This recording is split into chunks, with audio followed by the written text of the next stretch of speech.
Students good morning. Oriental higher secondary school Mirzapur અમદાવાદની YouTube ચેનલમાં આપ સૌનું સ્વાગત છે. તમને વેલકમ કરીને હવે આપણે આપણા મેઇન ટોપિક તરફ આગળ વધીએ.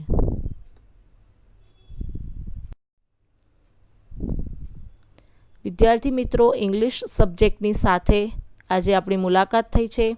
હું મોહસીના કુરેશી. આજે આપણે ધોરણ 10નો જે આપણો ટોપિક કન્ટિન્યુ છે એટલે ફંક્શન્સ એના 7મા નંબરના ટોપિક સુધી પહોંચી ગયા છીએ. આ ટોપિક્સ આમ તો જોવા જઈએ તો ખૂબ જ શોર્ટ છે, પણ આપણે દરેક ટોપિકની ઇન્ડિવિજ્યુઅલ એક્સરસાઇઝ અને મિક્સ એક્સરસાઇઝ લઈએ છીએ એટલે એક એક ટોપિકને આપણે અલગ અલગ રીતે જોઈ રહ્યા છીએ. આજના ટોપિકનું નામ છે ડિસ્ક્રાઇબિંગ પર્સન. સૌથી ઇમ્પોર્ટન્ટ ફંક્શન છે એવું સમય તમારા મનમાં રાખજો. આ વસ્તુ ડિસ્ક્રાઇબિંગ પર્સન એ ગમે તે રીતે 2 થી 3 માર્ક્સનું વેટેજ ધરાવે છે. એ સિવાય કંજક્શન્સ પાર્ટમાં, ત્યાર પછી ફંક્શનની 3 પ્રકારની એક્સરસાઇઝમાં પણ આ ઇમ્પોર્ટન્ટ રહેશે. એટલે હવે આપણે આપણા મેઇન ટોપિક તરફ આગળ વધીશું.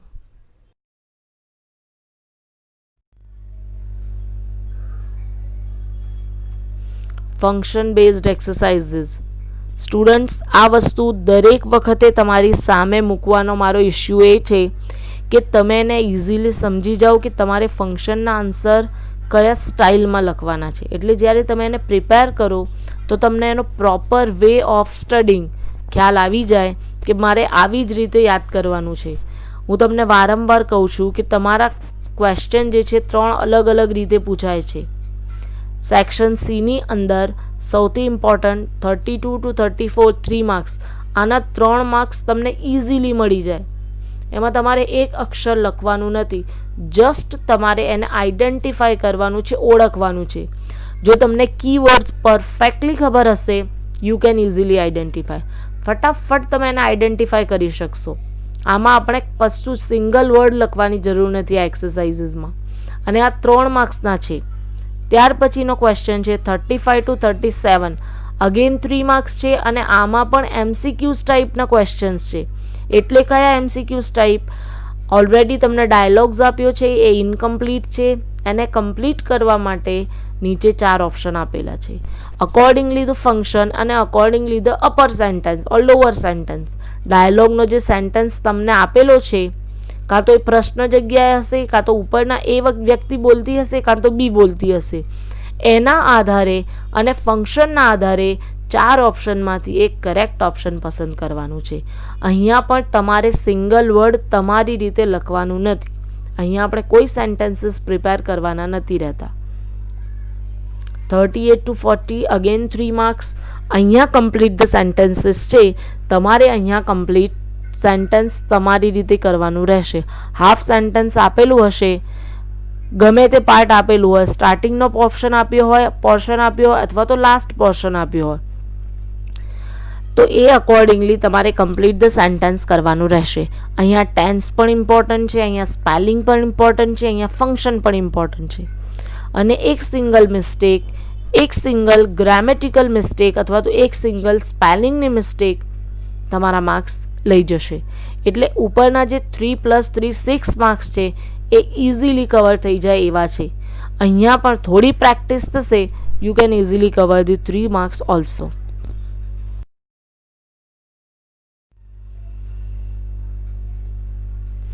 What is function and what is functional grammar? આપણે વાત કરી ચૂક્યા છીએ, તેમ છતાં આપણે વારંવાર આ વસ્તુને રિપીટ કરીએ છીએ. ફંક્શન એટલે કાર્ય અને ફંક્શનલ ગ્રામર એટલે કાર્યાત્મક વ્યાકરણ, જે ક્રિયાની સાથે જોડાણ થયેલું છે. એને સ્ટ્રક્ચર તો છે જ, પણ એ સ્ટ્રક્ચરલ કરતાં પણ ફંક્શનલ વધારે છે, જેના સામાજિક અને વાસ્તવિક કાર્યો સાથે નિસ્બત હોય. જો આ જે છે ને પ્રેક્ટિકલ ઇંગ્લિશ છે એમ સમજી લો તો તમને એક વધારે ખ્યાલ આવશે. પ્રેક્ટિકલ ઇંગ્લિશ, તમે કોઈ જગ્યાએ ઊભા છો, કોઈની સાથે વાત કરવાની છે, તમને સિંગલ સેન્ટેન્સીસ આવશે, તમને ફંક્શન આવશે, યુ કેન ઇઝીલી યુઝ ધેમ.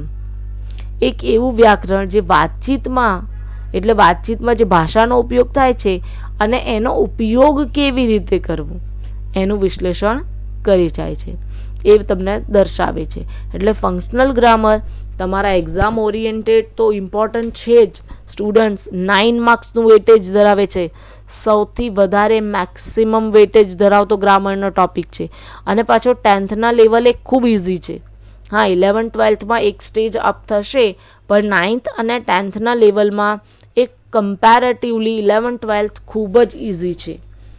એટલે જેટલી વધારે મહેનત કરશો, જેટલી વધારે પ્રેક્ટિસ કરશો, it max easy for you.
Types of question અને ફંક્શન અને ફંક્શનલ ગ્રામરની વાત કર્યા પછી હવે આપણે વાત કરીએ છીએ ડિસ્ક્રાઇબિંગ પર્સનની. સ્ટુડન્ટ્સ, આની પહેલાં આપણે niceties, describing location, describing process, describing action, niceties એ બધા જ ટોપિક જોઈ લીધા છે. Describing time, point of time, duration of time. હવે આપણે વાત કરીએ છીએ ડિસ્ક્રાઇબિંગ પર્સનની. સ્ટુડન્ટ્સ, તમારા ટેક્સ્ચ્યુઅલ પાર્ટને અકોર્ડિંગની હું વાત કરું તો તમારો યુનિટ નંબર 8, 8મા નંબરનો યુનિટ છે અવર ફેધર્ડ ફ્રેન્ડ્સ. એમાં જે વોકેબ્યુલરી પછી લેંગ્વેજ પાર્ટ આવે છે એમાં ડિસ્ક્રાઇબિંગ પ્લેસ અને પર્સન આપેલું છે. એટલે આ ટેક્સ્ચ્યુઅલ બેઝડ ગ્રામર છે, એટલે આપણા માટે ખૂબ જ ઇમ્પોર્ટન્ટ છે. સાથે સાથે ડિસ્ક્રાઇબિંગ પર્સન મેં શરૂઆતમાં જ કીધું કે સૌથી વધારે ઇમ્પોર્ટન્ટ છે. ગમે તે રીતે તમને આગળ પાછળ કરીને ગમે તે એક જગ્યાએ કે બે અલગ અલગ પ્રશ્નોમાં પણ આ વસ્તુને આ લોકો પૂછે છે. હવે પર્સન, એના પરથી તમને ખ્યાલ તો આવી જશે, એટલે વ્યક્તિ. હવે જોઈએ કે ડિસ્ક્રાઇબિંગ પર્સન આપણે ક્યારે વાપરવાનો છે, તો જ્યારે કોઈ વ્યક્તિનું વર્ણન કરવું હોય ત્યારે આપણે ફંક્શન એટલે આ ફંક્શનનો ઉપયોગ કરીએ છીએ. વ્યક્તિ વિશે વાત થતી હોય, આપણે કોઈ વસ્તુ, કોઈ પ્લેસ, કોઈ ટાઈમ ઝોનની વાત નથી કરતા, પરંતુ વ્યક્તિ વિશે. હવે વ્યક્તિ વિશે એટલે એની કોઈ માલિકીની વસ્તુની વાત થતી હોય, એના કોઈ રિલેશનની વાત થતી હોય, બધામાં પણ સેન્ટરમાં જો પર્સન છે તો આપણે આ પ્રકારના ફંક્શનનો ઉપયોગ કરીશું. To describe person or quality of a person or description about a person. કોઈ ક્વોલિટી બતાવવાની છે, લોંગ, શોર્ટ, ખ્યાલ આવે છે, એ પણ ડિસ્ક્રાઇબિંગ પર્સનમાં ઇન્ક્લુડ થશે. કોઈ વ્યક્તિનું આપણે ડિસ્ક્રિપ્શન આપી રહ્યા છે કે ભાઈ મારી સામે કોઈ વ્યક્તિ ઊભી છે, કેવી દેખાય છે, એનો ફિઝિકલ ડિસ્ક્રિપ્શન હોય તો પણ આપણે ડિસ્ક્રાઇબિંગ પર્સન એ ફંક્શનનું નામ બની જશે. એના સૌથી ઇમ્પોર્ટન્ટ કીવર્ડ્સ અને સૌથી ઇઝી કીવર્ડ્સ છે. તમે સૌથી પહેલાં જે સેન્ટેન્સને ઓળખી જશો ને ડિસ્ક્રાઇબિંગ પર્સન છે. એના કીવર્ડ્સની વાત કરીએ, હુ. આ વસ્તુ આપણે WH ક્વેશ્ચન વખતે પણ જોઈ હતી કે WH ક્વેશ્ચનમાં હુ એટલે કોણ નહીં, પણ હુ એટલે પર્સન. હુઝ એ પણ પર્સનને ડિનોટ કરે છે. હુમ એ પણ પર્સનને ડિનોટ કરે છે. સ્ટુડન્ટ્સ, યાદ રાખજો, આના પછી હું સ્ટ્રક્ચર બતાવું છું, પણ આ 3 વર્ડ ક્વેશ્ચનમાં નહીં પણ વાક્યની વચ્ચે એઝ અ કન્જક્શન મૂકવામાં આવે છે. ત્યાર પછી કોઈ એડજેક્ટિવ્સ આપેલા હોય, અત્યારે જ વાત કરી લોંગ, શોર્ટ, ફેર, ટોલ, એ બધા જ એડજેક્ટિવ પણ જો વ્યક્તિ માટે વપરાયા હોય તો આ ડિસ્ક્રાઇબિંગ પર્સનમાં ઇન્ક્લુડ થઈ જશે. અને એડજેક્ટિવ્સ ફ્રેઝિસ આખા ફ્રેઝિસ હોય છે એ ફ્રેઝિસ પણ આપણા આ જ ઇન્ક્લુડ થઈ જશે સેન્ટેન્સીસમાં. ઇન શોર્ટ, તમને કંઈ પણ વ્યક્તિની ક્વોલિટી દેખાતી હોય, કોઈ વ્યક્તિનું સંબંધ દેખાતું હોય, કોઈ વ્યક્તિના વસ્તુ વિશેની વાત કરતા હોઈએ તો પણ આપણે ડિસ્ક્રાઇબિંગ પર્સન એટલે આ જ પ્રકારના ફંક્શનનો ઉપયોગ કરીશું.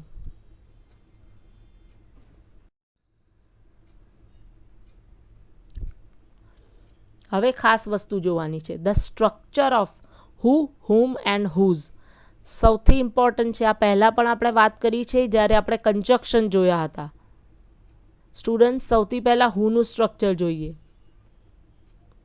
હુના સ્ટ્રક્ચરમાં મેં આગળ ડોટ કર્યું છે એટલે આગળ સેન્ટેન્સ હશે, ત્યાર પછી હુ આવે છે અને ત્યાર પછી ક્રિયાપદ એટલે કે વર્બ ફોર્મ. હવે કયો વર્બ ફોર્મ? તો ગમે તે વર્બ ફોર્મ આવી શકે છે.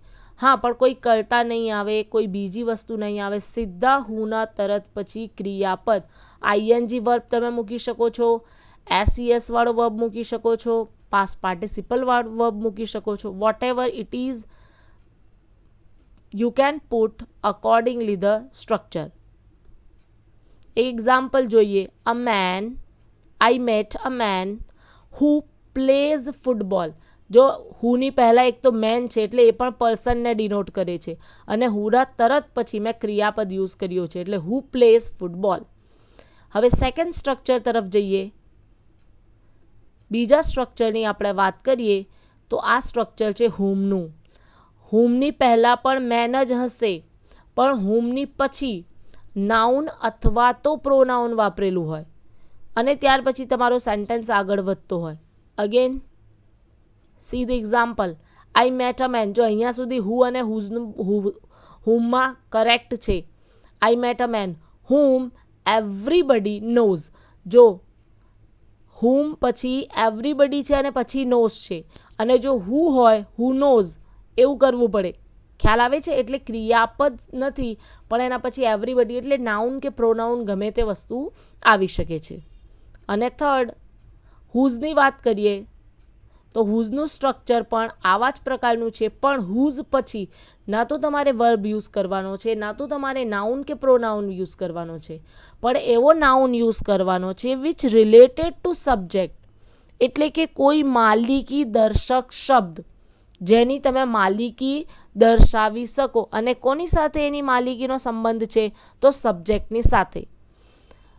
Whose painting, whose bag, whose purse, whose son, whose boy, whose wife. ખ્યાલ આવે છે?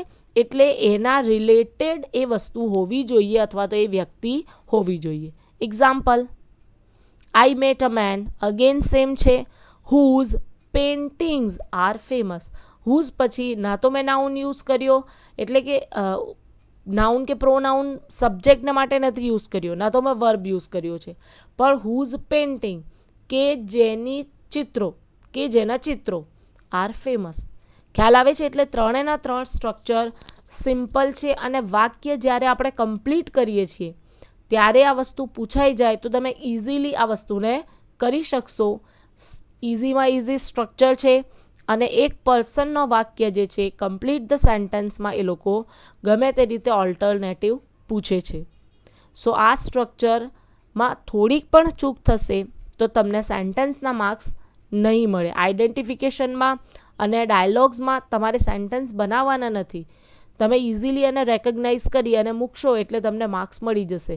બટ અહીંયા જ્યારે આપણે કમ્પ્લીટ ધ સેન્ટેન્સીસની વાત કરીએ છીએ તો you have to be very much punctual, you have to be very much perfect four making sentences. એટલે આ સ્ટ્રક્ચર આપણને ત્યાં ઉપયોગી રહેશે. Let's see the examples. હવે આપણે થોડાક એક્ઝામ્પલની વાત કરીએ પહેલાં. હવે આપણે એક્ઝામ્પલ લેતી વખતે ફક્ત અને ફક્ત ટૂંકા સેન્ટેન્સીસનો ઉપયોગ કરીએ છીએ, એના ફ્રેઝીસનો ઉપયોગ કરીએ છીએ જેથી કરીને તમે એને આઈડેન્ટિફાય કરી શકો. The pretty girl. જો એની આગળ પાછળ ગર્લ તો છે પણ એના માટે પ્રિટી શબ્દનો ઉપયોગ કરી એટલે કે એડજેક્ટિવ યુઝ કર્યો છે. ધ મેન હુ ઇઝ, જો હુની પછી તરત ક્રિયાપદનો ઉપયોગ કર્યો છે અને હુનો ઉપયોગ he is my teacher whom, પછી આગળ ગમે તે સેન્ટેન્સ હોય but he is my teacher, આ મારા શિક્ષક છે હુમ, પછી અકોર્ડિંગલી ધ સ્ટ્રક્ચર એ સેન્ટેન્સ આગળ વધે છે. બટ આવા પ્રકારનો સેન્ટેન્સ હોય it show the describing person. Who got the first prize, જો અગેન હુની પછી તરત ક્રિયાપદ યુઝ થયો છે અને P2 ફોર્મ છે. હુમ એવરીબડી ટ્રસ્ટ, ખ્યાલ આવે છે, હુમ પછી એવરીબડી વર્ડનો ઉપયોગ કર્યો છે અને પછી વર્બ ફોર્મ છે, ક્રિયાપદનું સ્થાન બદલાય છે. He is a famous teacher, અહીંયા વાત થઈ રહી છે કોઈ વ્યક્તિની, પણ સિમ્પલી નથી, આપણે એડજેક્ટિવ યુઝ કરીને એના વિશે વાત કર્યું છે, એટલે કે describing person. Whose paintings,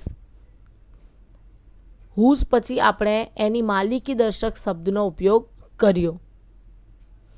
the woman is in blue sari, આગળનું સેન્ટેન્સ ઇનકમ્પ્લીટ છે, એટલે આવા પ્રકારનું પણ જો સ્ટ્રક્ચર છે ઇટ મીન્સ કે આ ડિસ્ક્રાઇબિંગ પર્સન થઈ જશે.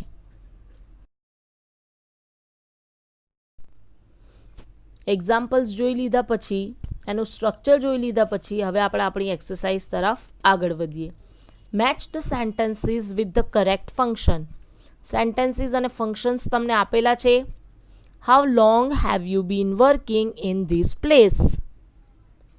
Mister Abdul Kalam who wrote The Wings of Fire was our president. Our teacher often arrives early at the school. I live in Arihant Society, which is near Nehru Nagar. Khushbu always visits the library.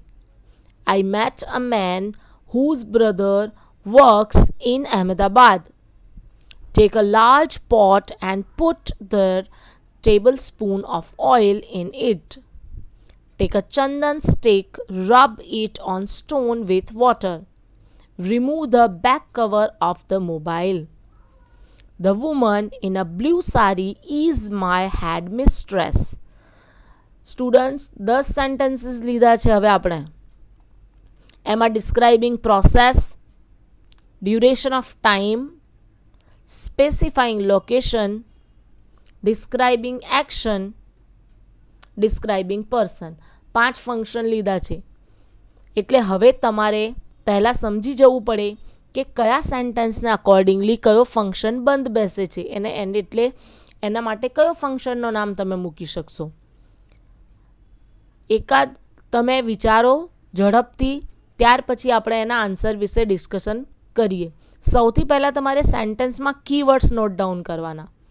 પહેલામાં how long દેખાય છે, બીજામાં હુ દેખાય છે, ત્રીજામાં often છે, ચોથામાં near શબ્દનો ઉપયોગ આપણે કરી શકીએ, ફિફ્થમાં ઓલવેઝ છે, સિક્સ્થમાં હુઝ છે, સેવન્થમાં ટેક અ લાર્જ, એઇથમાં ટેક અ ચંદન, નાઇન્થમાં રિમૂવ અને 10થમાં in blue sari is my head મિસ્ટ્રેસ.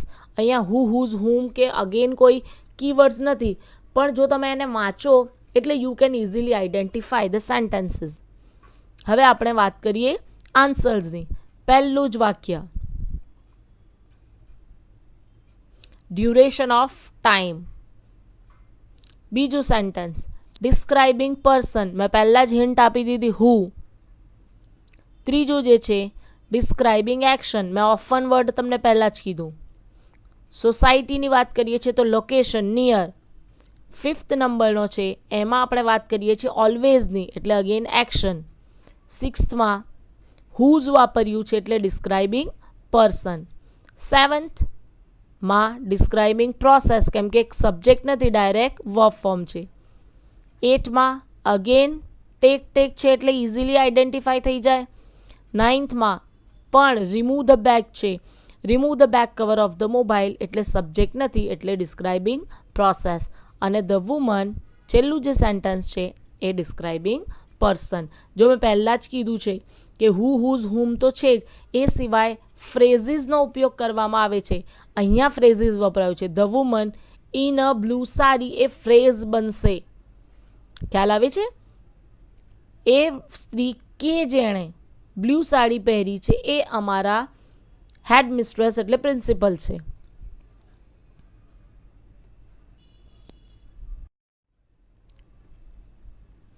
Complete the dialogue selecting the correct function. Hi Meena, how are you? David niceties નો યુઝ કરે છે. Wonderful. Fine, thank you. Oh, congratulations. Nice to meet you. આ પહેલો dialogue છે. સેકન્ડમાં Mona, mummy the corn has popped up. Now what? Mother reply કરે છે પ્રોસેસમાં. Yes dear, we can make it in a few minutes. Empty the popcorn into a bowl and mix melted butter and salt. Wow, that's great. Just enjoy it. Simple છે. પહેલામાં નાઇસિટીઝનો use કરવાનો છે અને સેકન્ડમાં તમારે પ્રોસેસ બતાવવાની છે. એટલે તમારા આન્સર પહેલામાં બી એટલે કે અહીંયા હાવ આર યુ કહ્યું છે તો ફાઇન થેન્ક યુ. સીધું નાઇસ ટુ મીટ યુ ન થઈ જાય. અને બીજામાં પણ એમ્પ્ટી ધ પોપકોર્નવાળું રહેશે.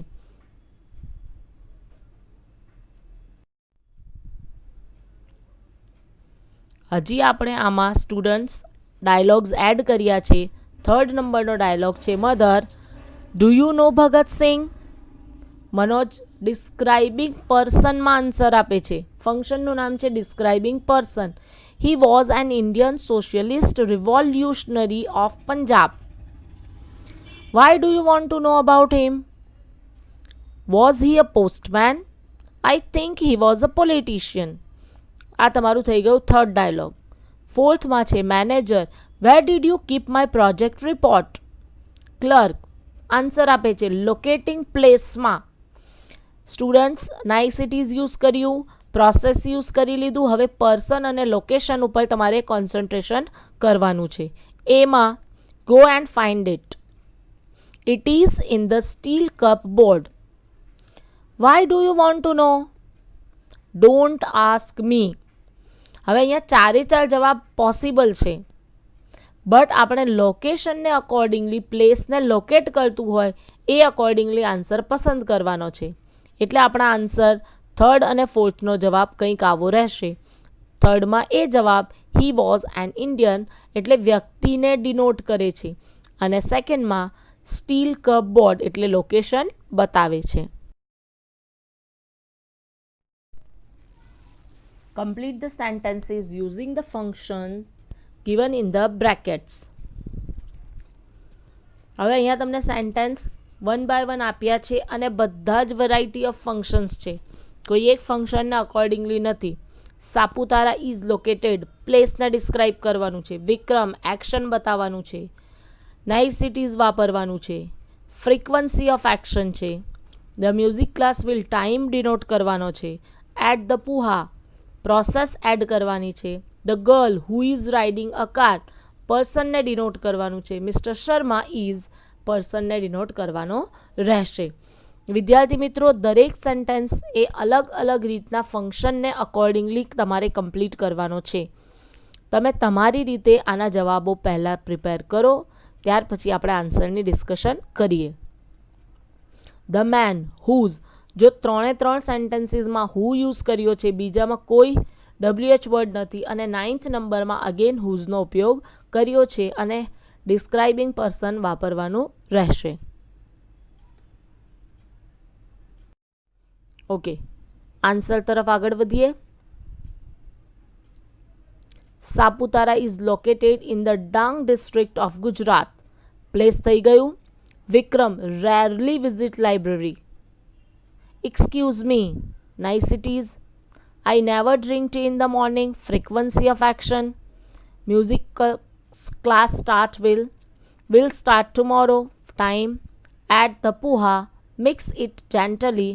અને પ્રોસેસ ડિસ્ક્રાઇબ કરે છે. The girl who is riding a car is my daughter. એ છોકરી કે જે ગાડી ચલાવી રહી છે એ મારી દીકરી છે. Mister Sharma is a teacher who teaches us English. જો અહીંયા હુનો ઉપયોગ કર્યો નથી તો હુનો ઉપયોગ મેં અલગથી એડ કરી દીધો. ધ મેન હુઝ, હવે હુઝ પછી મારે કોઈ વસ્તુ મૂકવાની હતી. Paintings are in demand. Famous છે એટલે ડિમાન્ડમાં છે કે ફેમસ છે.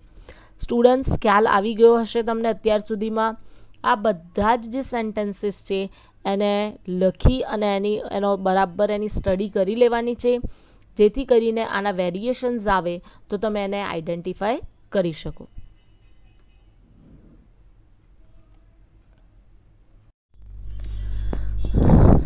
At last,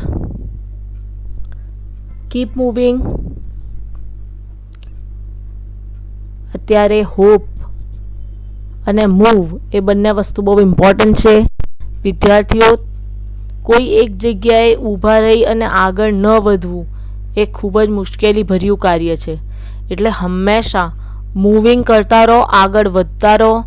અને અહીંયા કોટેશનમાં એ જ કહે છે, move in silence, only speak when it's time to say checkmate. શાંતિથી આગળ વધવાનું કહે છે. અને ક્યારે બોલવાનું કહે છે? ચેકમેટ. ચેકમેટ એટલે જ્યારે ચેસની જે રમત છે એમાં જે વિજેતા હોય છે, જે પોતાનો લાસ્ટ મૂવ, જે પોતાની છેલ્લી ચાલ ચલે છે અને ચેકમેટ કરે છે, એ વખતે એ પોતાના મોઢામાંથી શબ્દો કાઢે છે. તો બસ એ જ વસ્તુને આપણે ફોલો કરવાની છે. શાંતિથી સાયલેન્ટલી મૂવિંગ કરતા રહેવાનું છે. અને જ્યારે વિજેતા બનીશું, જ્યારે આપણે વિજય પ્રાપ્ત કરીશું, તો ત્યારે આપણે એ વસ્તુ ઉચ્ચારવાની છે અને લોકોને એ ઓટોમેટિકલી ખબર પડી જશે. So always keep moving, stay safe, stay healthy.